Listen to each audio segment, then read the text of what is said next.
नमस्कार सभी को, स्वागत है आपका। हम बात कर रहे थे लैब असिस्टेंट के लिए। कल हमने बात कर ली थी C3 साइकिल के बारे में। आज हम बात करने जा रहे हैं रूबिस्को एंजाइम के बारे में, क्योंकि C3 साइकिल में भी रूबिस्को एंजाइम काम आ रहा था और C4 साइकिल में भी काम आएगा। तो रूबिस्को एंजाइम का पूरा नाम है राइबोलोज 1,5 बिसफॉस्फेट कार्बोक्सिलेज ऑक्सीजनेज। इसको क्या है, कार्बोक्सिलेज ऑक्सीजनेज दोनों बोलते हैं, इसलिए इसको शॉर्ट में रूबिस्को बोल देते हैं, क्योंकि ये CO2 के लिए भी जुड़ता है और ऑक्सीजन के लिए भी जुड़ता है। लेकिन अपने को इसमें ये बात ध्यान रखनी है कि इसका फर्स्ट लव कौन है भाई। इसका फर्स्ट लव तो कार्बन डाइऑक्साइड है और सेकंड लव ऑक्सीजन है। मान लो कि अगर 100 मॉलिक्यूल CO2 के प्रेजेंट है और 100 मॉलिक्यूल ही ऑक्सीजन के प्रेजेंट है, तो ये सबसे पहले किसके पास जाएगा, ये CO2 के पास जाएगा। तो ये अपने को ध्यान रखना है। ये सबसे ज्यादा मात्रा में पाया जाने वाला जंतु का मान लो, प्लांट्स का मान लो या विश्व में मान लो एंजाइम है। यानी सबसे ज्यादा मात्रा में अगर विश्व में कोई एंजाइम या प्रोटीन पाया जाता है तो वो है रूबिस्को।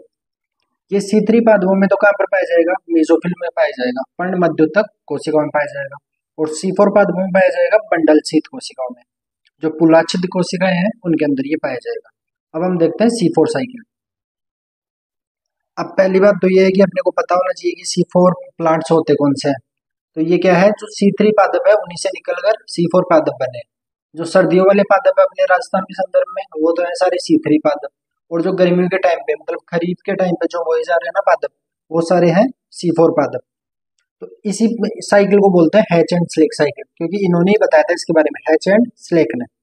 और इनकी पत्तियों में क्या खास बात होती है, या इनकी जो प्रकाश संश्लेषी कोशिकाएं हैं उनमें क्या खास बात होती है, उनमें क्रेंज एनाटोमी पाई जाती है। कौन सी एनाटोमी, क्रेंज एनाटोमी। क्रेंज एनाटोमी का पाया जाने का मतलब है कि मेसोफिल वाली जो कोशिकाएं हैं उनके चारों तरफ ऐसे गोलाकार वर्ताकार क्या पाई जाएगी, बंडल शीत कोशिकाएं पाई जाएगी, पुलाच्छद कोशिकाएं पाई जाएगी, मोटी मोटी कोशिकाएं। क्यों पाई जाती है, क्योंकि उससे उनमें क्या है, प्रकाश प्रकाश की वजह से उनमें वाष्पोत्सर्जन कम हो जाता है, फिर पानी की हानि ज्यादा नहीं होती क्रेंज एनाटोमी पाए जाने के कारण। अब ये बंडल शीत कोशिकाओं में क्या खास बात होती है इनकी, पुलाच्छद कोशिकाओं की, कि इनमें एक तो क्लोरोप्लास्ट होते हैं, भर भर के होते हैं, यानी सबसे ज्यादा मात्रा में क्लोरोप्लास्ट मिलेंगे। दूसरी बात, इनकी सेल वॉल होती है ना, जो इनकी कोशिका भित्ति की होती है, वो मोटी पाई जाती है। और मोटी पाए जाने की वजह से क्या होगा, इनमें गैसियस विनिमय नहीं हो पाएगा, यानी गैसियस इंटरचेंज नहीं हो पाएगा। ना तो कोई गैस अंदर आ पाएगी, ना कोई गैस बाहर जा पाएगी। अब C4 साइकिल का प्राथमिक ग्राही कौन होता है, वो होता है 3 कार्बन वाला पेप, यानी फास्फोइनोल पाइरुवेट, 3 कार्बन का होता है। और पहला उत्पाद कौन सा बनेगा भाई, उत्पाद के हिसाब से ही तो हम C3 और C4 का नाम देते हैं। जैसे C3 पादपों में PGA बना था, तो C4 पादपों में क्या बनेगा प्राथमिक उत्पाद, वो बनेगा ऑक्सिलो एसिटिक एसिड, जिसमें 4 कार्बन पाए जाएंगे। ठीक है, अब हम इसके देखते हैं साइकिल कैसे फ्लो करता है। अब ये रहा अपना प्यारा सा C4 साइकिल। इसमें अपने को क्या है, 2 प्रकार की कोशिकाओं का ध्यान रखना है। ये वाली जो कोशिकाएं हैं वो तो है मीजोफिल, पर्ण मध्योतक वाली कोशिकाएं, और ये है बंडल शीत यानी पुलाच्छद कोशिकाओं वाली। अब बंडल शीत के बारे में क्या ध्यान रखना है कि इनकी सेल वॉल मोटी होती है, और सेल वॉल के थ्रू मोटी होने की वजह से गैसें अंदर बाहर नहीं हो पाएगी। ठीक है भाई।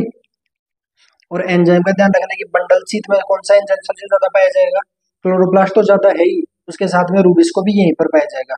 रूबिस्को मेसोफिल कोशिकाओं में नहीं पाया जाएगा, C4 पादपों में, ये अपने को ध्यान रखना है। तो फिर कौन सा पाया जाएगा, तो मेसोफिल में पाया जाएगा पेपकेज एंजाइम। अब इसका क्या क्या करते हैं कि कैसे साइकिल वर्क करता है। सबसे पहले कार्बन डाइऑक्साइड आती है मेसोफिल सेल में, इसमें तो आ नहीं सकती, इसमें डायरेक्ट तो नहीं आ सकती, क्योंकि इसमें तो गैसें अंदर बाहर होती ही नहीं है ना, ये मोटी है इसकी सेल वॉल। तो इसमें आएगी कार्बन डाइऑक्साइड मेसोफिल सेल में। मेसोफिल सेल में जैसे ही आएगी वो बाइकार्बोनेट आयन बन जाएगी, यानी बाइकार्बोनेट आयन के रूप में SCO3- के रूप में कार्बन डाइऑक्साइड इसमें प्रवेश करेगी मेसोफिल में। फिर मेसोफिल में है पेपकेज एंजाइम, और जो इसका प्राथमिक ग्राही है कार्बन डाइऑक्साइड का, वो है फॉस्फोइनोल पाइरुवेट। पेपकेज एंजाइम की उपस्थिति में बाइकार्बोनेट और फॉस्फोइनोल पाइरुवेट मिलकर क्या बना लेंगे, 4 कार्बन का ऑक्जेलो एसिटिक एसिड बना लेंगे। अब ये ऑक्जेलो एसिटिक एसिड एस्पार्टिक अम्ल में भी बदल जाता है, आइसोमराइजेशन हो जाता है इसका, या फिर किसमें हो जाएगा, मेलिक एसिड के अंदर हो जाएगा। अभी ये जो मेसोफिल सेल के अंदर ऑक्जेलो एसिटिक एसिड बना 4 कार्बन वाला, वो यहाँ से परिवहन करता है, ट्रांसपोर्ट करता है, कहाँ पे, बंडल शीत के अंदर। और बंडल शीत में आने के बाद में इसमें से 1 कार्बन डाइऑक्साइड निकल जाएगी, और बचेगा क्या, 3 कार्बन वाला पाइरुवेट मॉलिक्यूल, पाइरुवेट का अणु बचेगा। अब ये पायरुवेट अणु यहाँ से वापस ट्रांसपोर्ट हो जाएगा, कार्बन डाइऑक्साइड छोड़ा यानी ऑक्जेलो एसिटिक एसिड आया, अपनी कार्बन डाइऑक्साइड दिया और C3 के रूप में वापस किस में चला गया, मेसोफिल सेल के अंदर चला गया। अब मेसोफिल सेल में जैसे ही जाएगा इसका रीजनरेशन हो जाएगा, पुनरुद्भवन। 3 कार्बन वाले पायरुवेट से 3 कार्बन का फास्फोइनोल पायरुवेट बन जाएगा और इसके लिए अपने को क्या चाहिए, 2 ATP चाहिए, है ना। और यहाँ पर जो ये कार्बन डाइऑक्साइड मुक्त हुई, ये कार्बन डाइऑक्साइड मुक्त होगी और रूबिस्को के पास जाएगी और रूबिस्को के पास जाएगी तो RuBP और कार्बन डाइऑक्साइड मिलकर के C3 वाला साइकिल चला लेंगे। तो यहाँ पर तो हो जाएगा C3 वाला साइकिल किसमें, बंडल शीत कोशिकाओं में। बंडल शीत में क्यों हुआ, क्योंकि इसको कार्बन डाइऑक्साइड और रूबिस्को यहीं पर मिला। यहाँ पर डायरेक्टली कार्बन डाइऑक्साइड तो जा ही नहीं रही थी, तो यहाँ पर क्या हुआ, रूबिस्को चाहिए था। C3 साइकिल के लिए अपने को पता है रूबिस्को चाहिए था, तो वो सिर्फ बंडल शीत कोशिकाओं में ही देखने को मिलता है। अब अपने को इसमें क्या है, कुछ टर्म्स ध्यान रखनी है।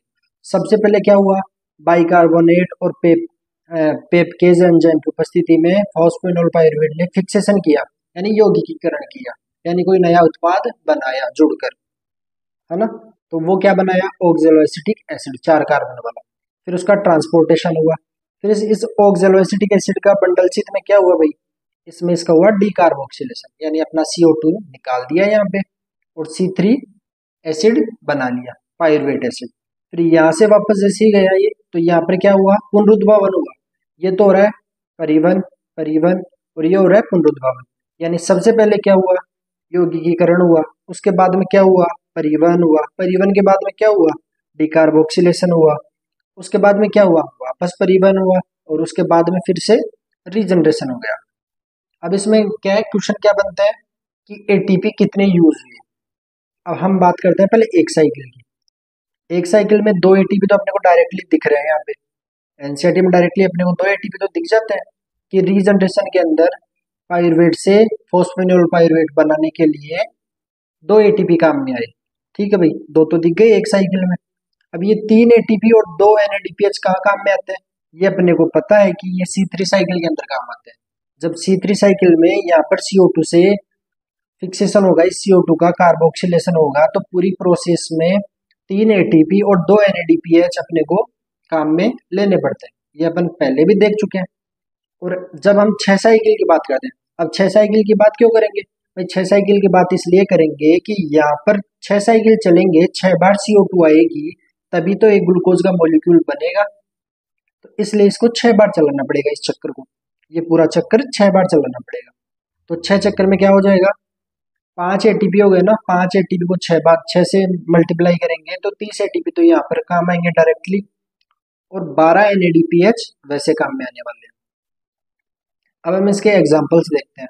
एग्जाम्पल्स में अपने को ये ध्यान रखना है कि जितने भी मिलेट्स हैं यानी खरीफ की फसल है ना, मोटे तौर पे राजस्थान में बाजरा हुआ, ज्वार हुआ, मक्का हुआ, वो सारा C4 पादप में आएगा, क्योंकि ये क्या है, उष्ण कटिबंधीय है ना, ट्रॉपिक जोन के, ट्रॉपिक रीजन के प्लांट्स है सारे के सारे।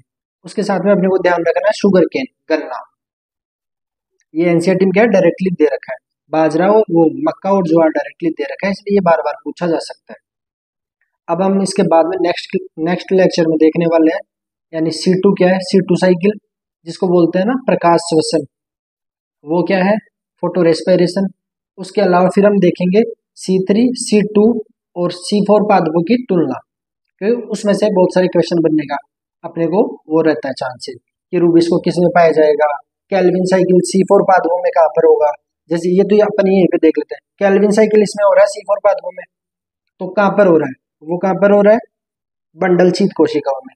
और C3 पादपों में कैल्विन साइकिल कहाँ पर होगा, वो होगा मेसोफिल सेल में। तो अगर आपने वीडियो को पूरा देखा हो उसके लिए आपका बहुत बहुत धन्यवाद। ठीक है, अब हम बात करेंगे नेक्स्ट लेक्चर में।